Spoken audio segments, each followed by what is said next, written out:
ಸ್ನೇಹಿತರೆ ನಮಸ್ಕಾರ. Facebook monetisation ಯಾವ ಥರ ಅಂತ ನೋಡ್ಕೊಳ್ಳಿ. ಪ್ರೊಫೆಷ್ನಲ್ ಡ್ಯಾಶ್ಬೋರ್ಡಿಗೆ ಹೋಗಿ. ಸೊ ನಿಮಗೆಲ್ಲ ಡೀಟೇಲ್ಸ್ ಇಲ್ಲಿ ಸಿಗುತ್ತೆ.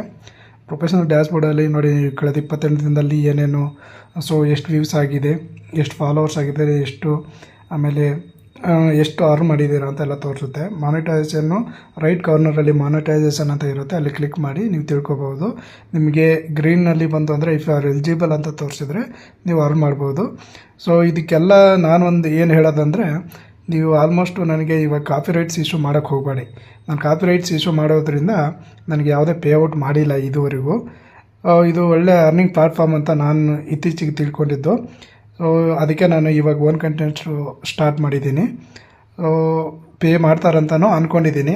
ನೋಡಿ, ಜಸ್ಟ್ ಕ್ಲಿಕ್ ಮಾಡಿ ನೀವು ಪೇಔಟು, ನೀವು ಟೂಲ್ಸು ಎಲ್ಲ ಚೆಕ್ ಮಾಡಿ. ಟೂಲ್ಸಲ್ಲಿ ಯಾವ್ಯಾವ ಥರ ಏನು ಟೂಲ್ಸ್ ಯೂಸ್ ಮಾಡ್ಕೋಬೇಕು, ಯಾವ ಥರ ಫಾಲೋವರ್ಸ್ನ ಗೇನ್ ಮಾಡಬೇಕು, ಯಾವ ಥರ ಕಂಟೆಂಟ್ ಕೊಡಬೇಕು ಅಂತ ಫೇಸ್ಬುಕ್ ಅವರೇ ನಿಮಗೆ ಎಲ್ಲ ಡೀಟೇಲ್ಸಾಗಿ ತಿಳಿಸ್ತಾರೆ. ಸೊ ನೀವು ಜಸ್ಟ್ ಒಂದು ಕ್ಲಿಕ್ ಮಾಡಿದರೆ ನಿಮಗೆ ಗೊತ್ತಾಗ್ಬಿಡುತ್ತೆ ಏನೇನು ಮಾಡಿದರೆ ಯಾವ ಥರ ಗೇನ್ ಆಗುತ್ತೆ ಅಂತ.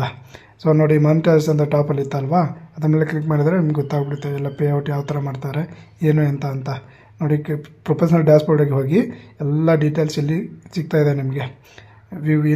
ವ್ಯೂಸು, ಆಮೇಲೆ ಎಂಗೇಜ್ಮೆಂಟ್, ಎಷ್ಟು ಜನ ನಿಮಗೆ ಲೈಕ್ಸು ಕಮೆಂಟ್ಸ್ ಮಾಡ್ತಾ ಇದ್ದಾರೆ, ಎಷ್ಟು ಜನ ಫಾಲೋವರ್ಸ್ ಆಗಿದ್ದಾರೆ ಕಳೆದ 28-30 ದಿನದಲ್ಲಿ ಅಥವಾ ಒಂದು ದಿನದಲ್ಲಿನೂ ನಿಮ್ಗೆ ಗೊತ್ತಾಗುತ್ತೆ.